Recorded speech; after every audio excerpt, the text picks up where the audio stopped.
Hey yo, follow my bro Life Through Galleries on Instagram if you need a professional photo shoot. Yurt? Trucks pill plus nil to the savior.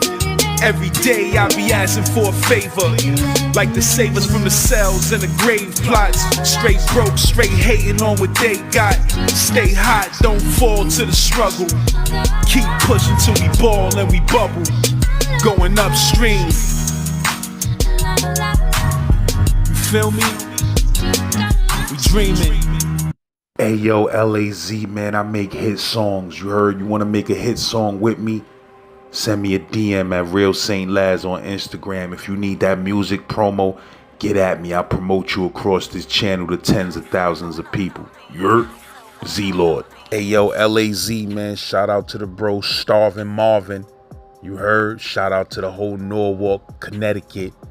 If you from Connecticut out there, make sure you get up in them comments, rep that comment gang. Let me know what block, what Ave, what street, what projects, what hood you reppin' out there in CT. You already snow removal. Get at me if you need that promo. Get at me if you need that collab. You heard? Send me an email at thegenpopllc@gmail.com or hit me up on Instagram at Real Saint Laz. You heard? Connecticut was poppin'. Get at me.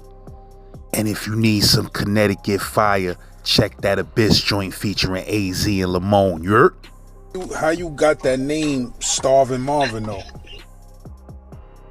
Actually, years ago, when I first got into the hustle game, this older dude out my project, they used to go to New York and cop down in Harlem, cop they dope, heroin and shit. I used to send them to New York to cop dope for me when I was young. I was in high school at the time, and I just started getting money. So Nicky Barnes, some of his runners, when his runner's name was Smokey, the other dude's name was Starvin Marvin. You know, so that's how he gave me the name. My name was Marvin. I was young, up and coming in this game and stuff, so, you know, he gave me that name. Growing up in the hood, in the projects, exposed to the game at a young age, man. My projects was nothing but hustlers, pimps, players, gamblers, all type of people like that. I was exposed to that at a young age, man. I wanted a way out. So I got into the drug game, man. What projects is that?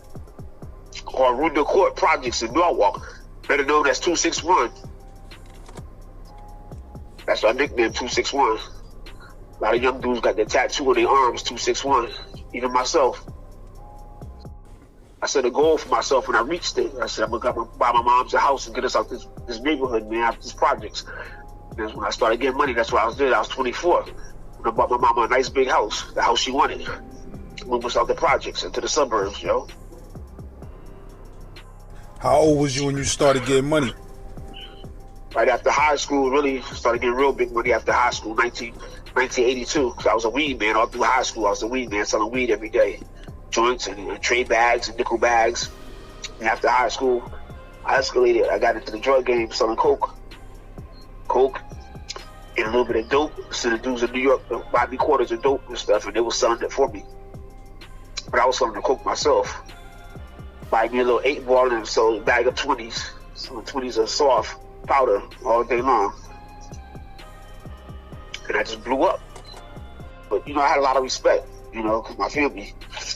I had a family, you know, ain't no shit from nobody. Not, you know, blood brothers and sisters, but people I grew up with who loved and respected me. They wasn't going to let nobody do nothing to me. Or see nothing happen to me. So I was surrounded by real dudes, you know, who had my back. They liked the fact that I was getting money. There's always a respect thing for me in my projects, yo.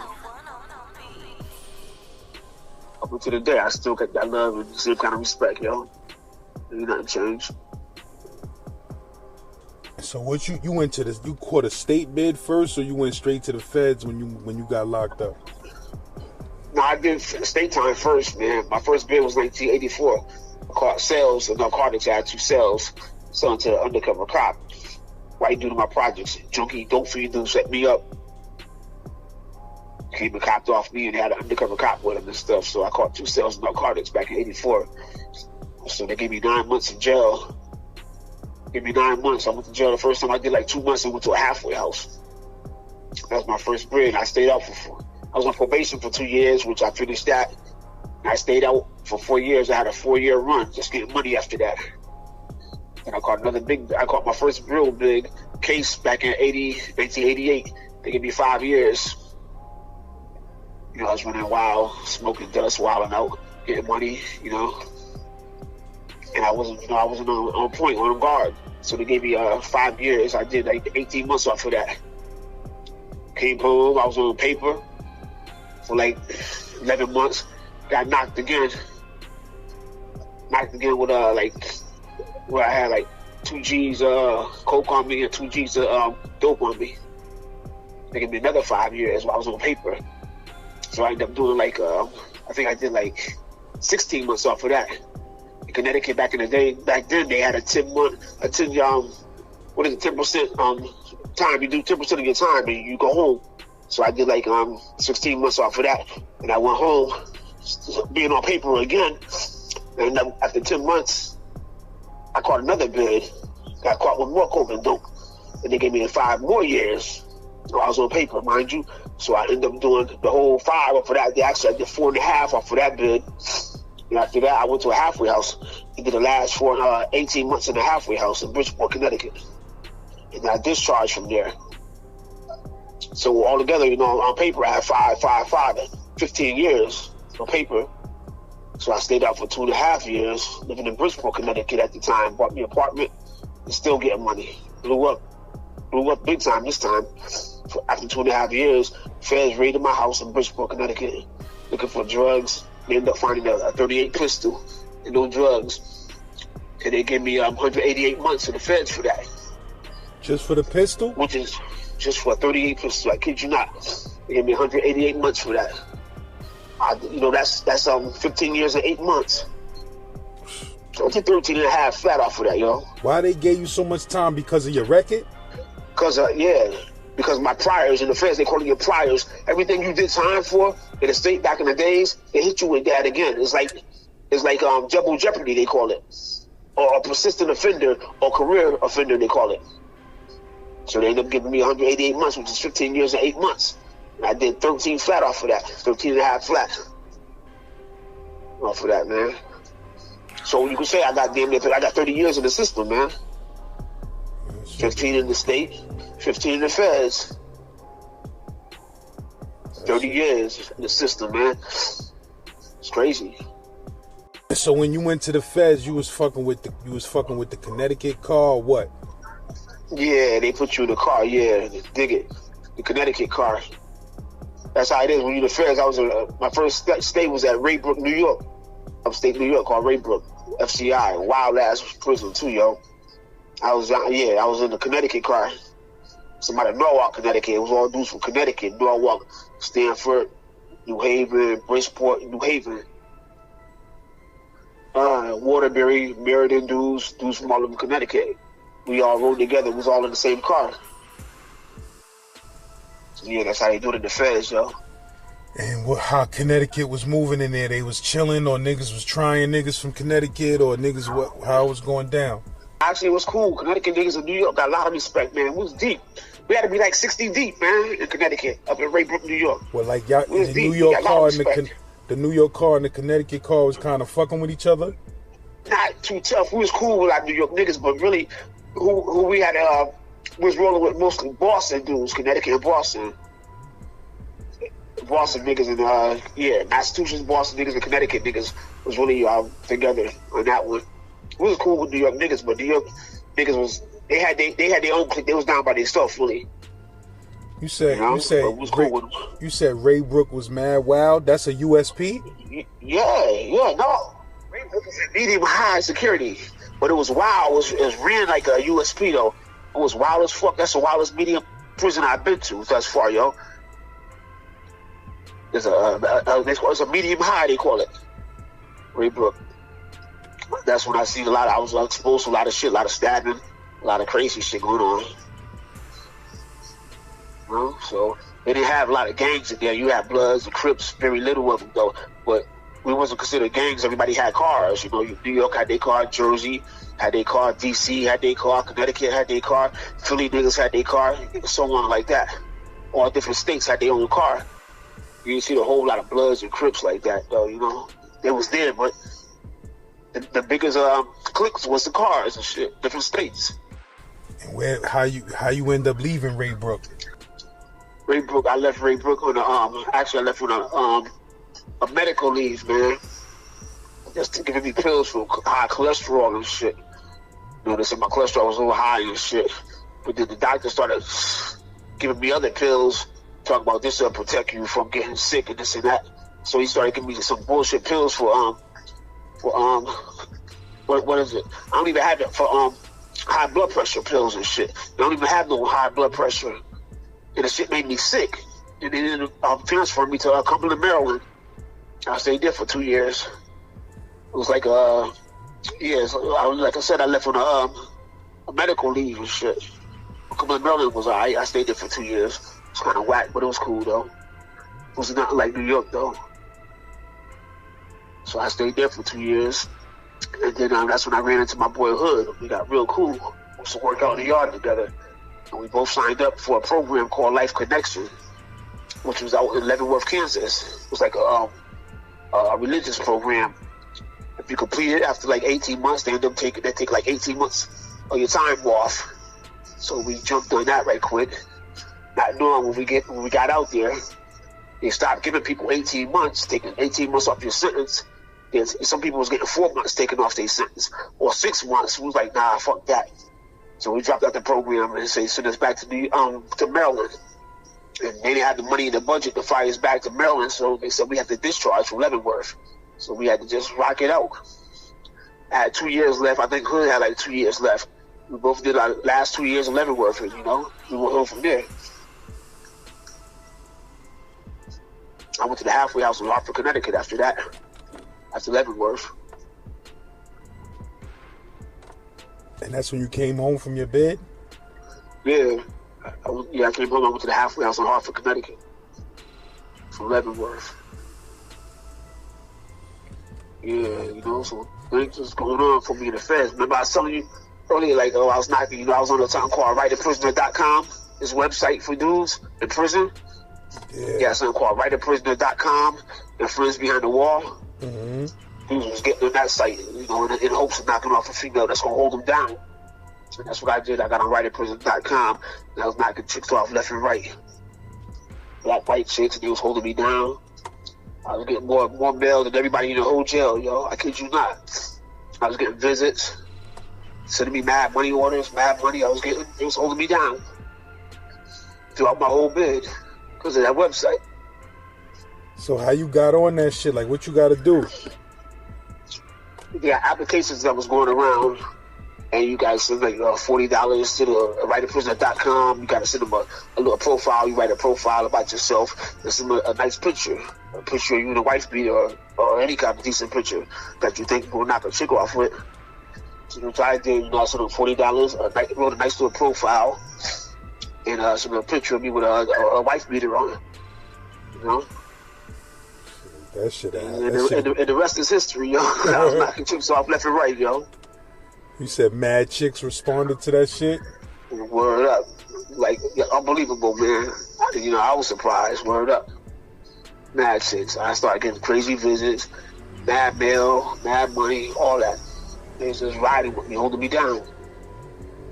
Because of a website. That's Kid crazy. you not, man. Mad dudes in the jail knew about the website? Yeah, niggas heard about it. They was doing it. Some of them ain't believing it, but they see it happening through me, though. They're like, yo, this nigga coming off, man. He on the website, so everybody was trying to, you know, fight. They was trying to do it. After they see me and my boy Spice from New Haven, he was doing it. He was knocking chicks off left and right. Everybody else tried doing it. Everybody didn't get blessed like we did, you know, because you got to be that dude, you know. You said chicks was coming from all over the place? Yeah, when I was in New York, I met a chick. She was coming from Des Moines, Iowa, on a bus to come visit me. Son, from Des Moines, Iowa to New York. So after I got she held me down for like 6 years until I came home. When I got to Cumberland, Maryland, she was still riding with me, but I was knocking other chicks off. Another white chick from Sioux Falls, South Dakota. She held me down for the remainder of my bid. She was flying the plane out there from Sioux Falls. What was that? Des Moines? No, not Des Moines. Sioux Falls South Dakota, I mean, yeah. She was flying out there to come visit me. Stayed a weekend in the hotels. Yeah, shit was straight, man. Tell you no lie, man. I had garbage cans full of mail, man. I was getting more mail than anybody in the whole jail. It was crazy, man. But it was all. It's who you are, man. You know, if you that dude, man, you're gonna get what you're looking for. Yeah, I know if I had access to some shit like that while I was in the can, I'm gonna get it in. Especially, how long would they let you write a paragraph about yourself or something? Yeah, you can write a few paragraphs about yourself, a nice little profile. You know, I guess you can write up to like 150 words or something. No longer than 150 or 200 words about yourself, your profile. You know, and females will bite off of that, you know. You fishing, man, you reaching out to somebody you fishing, and, you know, most of the time you catch. Mm-hmm. That's real shit, though. Yeah, they still do that shit in the feds, though, man. That's niggas hustle. Do it for a hustle, man. Niggas that's fucked up. You know, nobody visiting them, sending them money, so they get them on websites. And hopes and dreams of knocking off a chick. That's gonna hold them down. Yeah, so my first joint when I got to Raybrook, it was like crazy because niggas heard about me and shit. When I got there, a lot of niggas from Connecticut was already there. And niggas heard about me, you know, so because my name was big in the streets. So niggas was blessing me with all kind of clothes and all kind of commissary and shit, cosmetics and shit. I was straight when I got there. Usually when you miss from another jail, it's gonna be somebody in that prison that know you. And, you know, they gonna bless you with stuff until you get on your feet, until your commissary and shit come, or your property come. You be straight. A little different from the state though. Not much different. It's prison. Prison is still prison, but you just got a little more things to work with in the feds though. You know. One thing, the phone system was cool. You know, you put your money in the phones and use the phones. You get 300 minutes for every month. Christmas time, they give you extra 100 minutes. You get 400 minutes. But you can go through the minutes like in 2 or 3 days. You know, if you ain't careful, fuck around and play that phone all day. You go through your minutes. After the first week, then you miserable, fucked up for 3 weeks until you get your minutes back. You get it back at the beginning of the month. You know what I mean? Niggas be miserable then because the niggas do their whole time for that phone, yo. They do their whole bit off for that phone. It's crazy.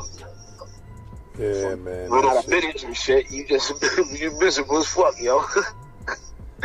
Oh man, that shit was crazy. Yeah, the feds is what you make it. Prison is what you make it, though, man. You know, same thing I did in the state, I was doing in the feds, though. I was knocking chicks off when I was in the state, too. I was on another website when I was in the state knocking chicks off left and right. You know? Nigga be That's my finding thing. the That's my hustle when website. I'm locked up. Word, that's the illest hustle in the world, though. That's my hustle when I was locked up, man. Knocking chicks off, yo. For real. I used to love getting mail, man. I used to get mail, man.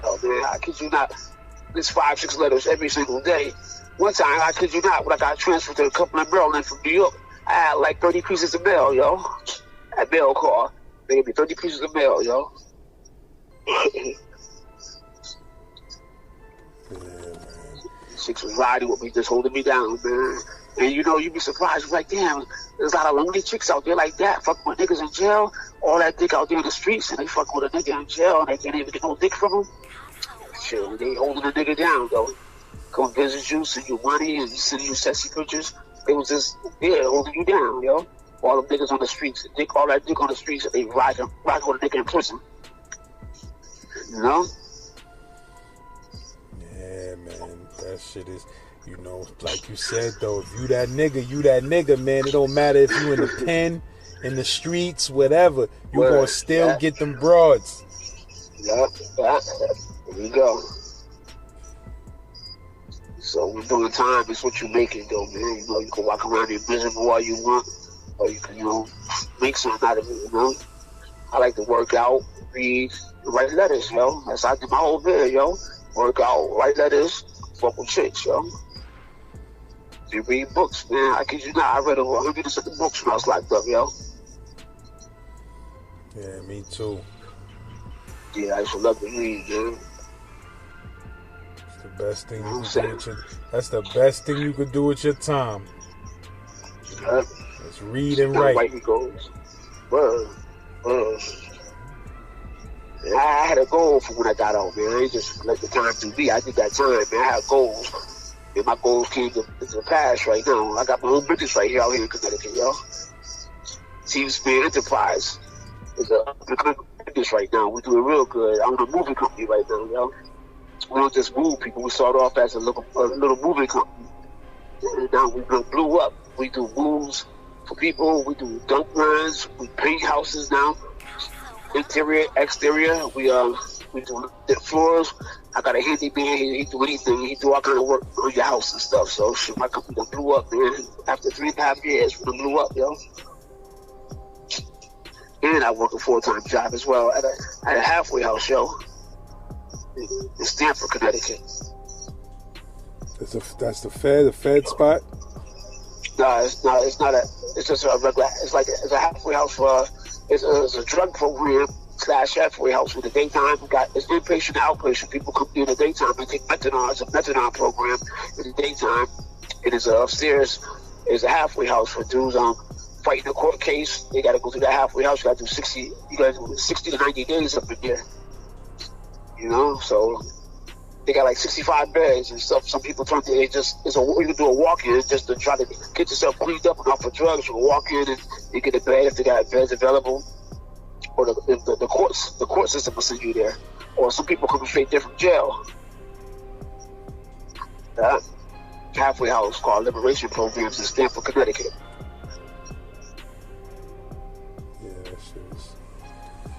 Yeah, so I do that, you know. I've been doing that for 5 months, so I'm working a full job and I'm doing business, man. After work, I do a lot of dump runs and shit. Sometimes moves after work. I don't work through the weekends, so I move people on the weekends and do a lot of dump runs and other stuff, you know. Yeah, so I believe a man should have different, you know, multiple streams of income. It's a new hustle. This is a new drug game for me, man. Just working and having a little business, man. It's a new drug game for me, yo. Yeah, that's real shit, though, man. Hustle. Yeah. A hustler is a hustler. Yeah, I've been out 10 years right now, man. Just staying out the way, yo. Don't sell no drugs or nothing no more, yo. I sell products right now. What I did was flip a leaf, man. I sell products, you know. That's all I do right now. I'm always gonna be I'm a hustler, always, man. I'm always gonna hustle was in me. Love getting that money, yo.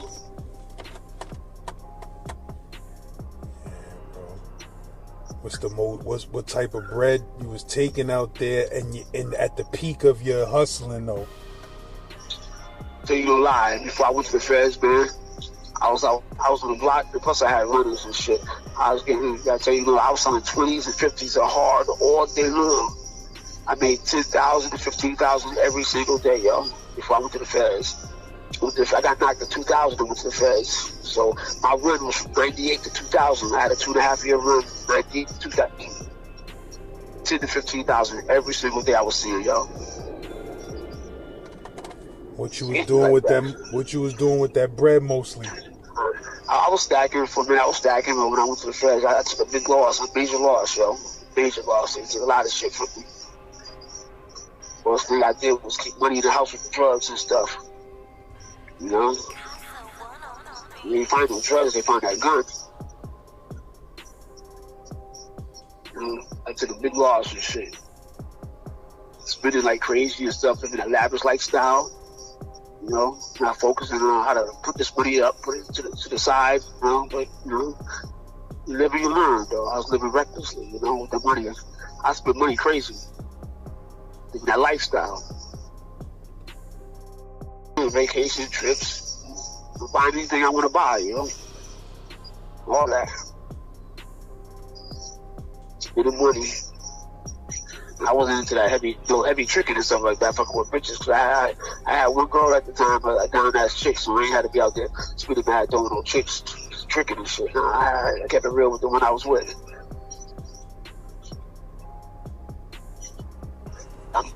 I see niggas have $1 million to go through your hands like it ain't shit, though, man. Money is fast money, you can make it. Big money, like it ain't nothing, though. Money go out your hands like it ain't shit, though. Trust me. And all that money I was making. You went down dolo, like you wasn't fucking with no team. You went down by yourself. Nah, yeah, I was by myself. I ain't no team. I was on my army. Yeah, I told you I got a lot of respect in the streets. You didn't know who to fuck with, you know. I had a team back in the day. I got a strong team. My team back in these, stick up dudes, stick up kids around me, had my back. But this time I was just by myself, dolo, just getting it. That's one thing about Connecticut, Norwalk, Connecticut. You don't gotta be down with no clique. You get down by yourself, you get money. If niggas respect you, they will let you go ahead and rock. They don't respect you, niggas gonna tax you all day, or they gonna get you.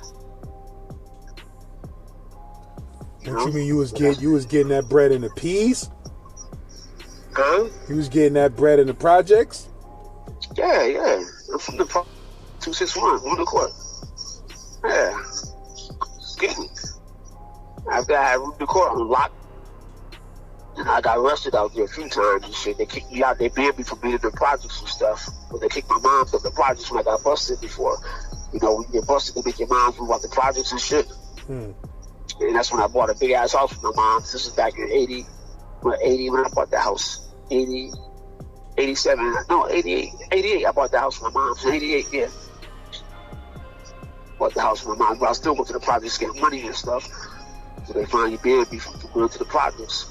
So late at night, I go to this bar down in Norwalk called Let's Do Move and get money out there. And then after the bar closed, I used to go home back to Bridgeport, to my apartment in Bridgeport, and chill. My brother said, "You ain't gotta go back to Bridgeport. Just hang out here with us." It was in another project called Meadows Garden Projects. So instead of going to Bridgeport when the bar closed at 1 o'clock or 2 in the morning, I go hang out in Meadows Garden Projects and my customers where I'm at.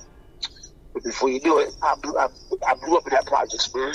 I go out there 1, 2 in the morning, stay out there till like 7 in the morning, killing them. Killing them. You know? Quick 7,000, 8,000 at the bar. We'll make another 6,000, 7,000 in the streets of the projects, Meadow Garden Projects at night. After the bar closed. Third shift. Graveyard shift. Projects that your projects had beef with out there? Nah, actually, I'm from the hardest projects in Norwalk, man. We the core projects, man. We the biggest and hardest projects in Norwalk. You know, niggas respected us, man. Trust me. Niggas never no problems with us, yo. Trust me. The only problem we had, beef we had, was about niggas from Bridgeport are trying to come down here and rob niggas in my projects and stuff, you know? Bridgeport, a big, wild, crazy city. So that's the only little beef we used to have with niggas from Bridgeport. So they used to be trying to come to your projects to rob shit? Rob niggas and shit, you know? Rob certain niggas and shit. You know, I wasn't having that. You know, nobody robbed me. Come on, man. I told you I had a sick-ass clique, though. Back then, if I went to the field, I had a sick-ass clique. They wouldn't let nobody get close to me, man. So it was all, peaceful in my project, yo, you know?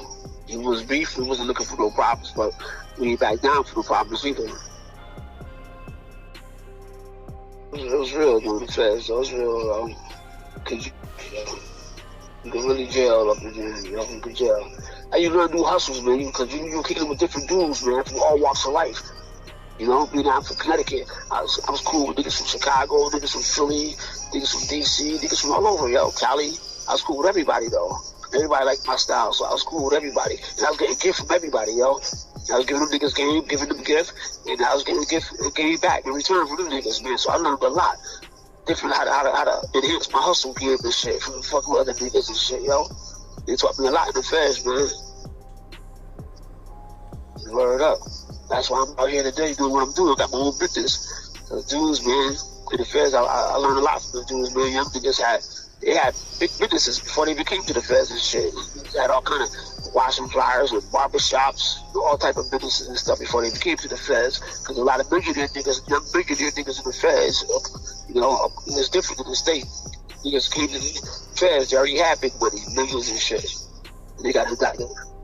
So, you learn a lot from the dudes, That shit is dope. When I was in New York, John Gotti Jr. was up there with me. His son John Gotti Jr. He was up near the feds with me in New York, Raybrook, New York. We used to be in the visiting room together every Friday and shit. You know, they getting visits from the sister and all that, and different girls and shit. They was doing that show at the time. His daughters and them was doing that show Growing Up Gotti and shit. The sitcom, TV sitcom thing. They was doing, a reality show. It was doing that Growing Up Gotti. He was locked up in New York with me when they was doing that.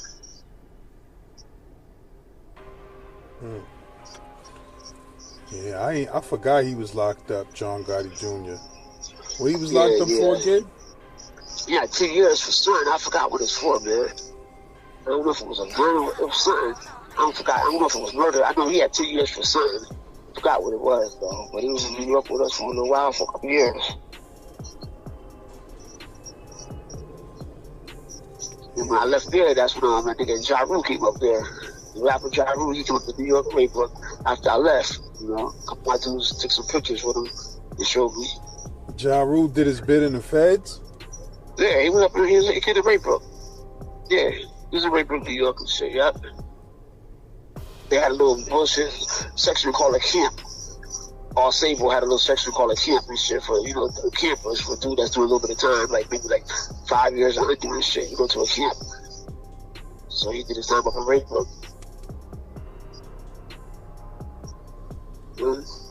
You be a population though, with the rest of the inmates and shit. You used to be in the gym working out and shit.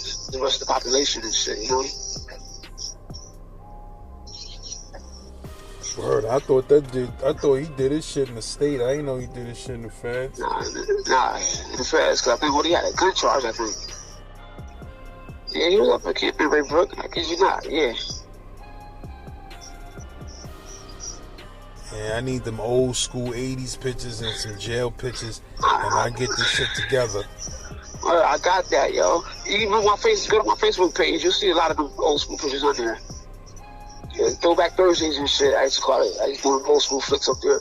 Go to my webpage, Marvin Spin, out of Norwalk, Connecticut. Go to my Facebook, you see? Alright, I'm gonna check those. I mean, I don't want to use pictures that you don't want to use, so I'd rather you send me the pictures and tell me which joints you want to use. Trust me, man, I don't hide nothing, you know what I mean? I ain't got nothing to hide, man. Everything I do, my life today is an open book, bro. Everything about me, I put myself out there today, because I don't got nothing to hide. I ain't never told nobody. I ain't never did nothing fucked up, nothing crazy. My life is an open book. Anything they want to know about me, I'm free to talk about it. Anything. I'm good. My paperwork good. The feds, you gotta show your paperwork when you get there. The cars you in, they give you 30 days to show your paperwork. You better be straight. As long as you ain't cooperate with nobody, you good. You can walk that yard freely. You know what I mean?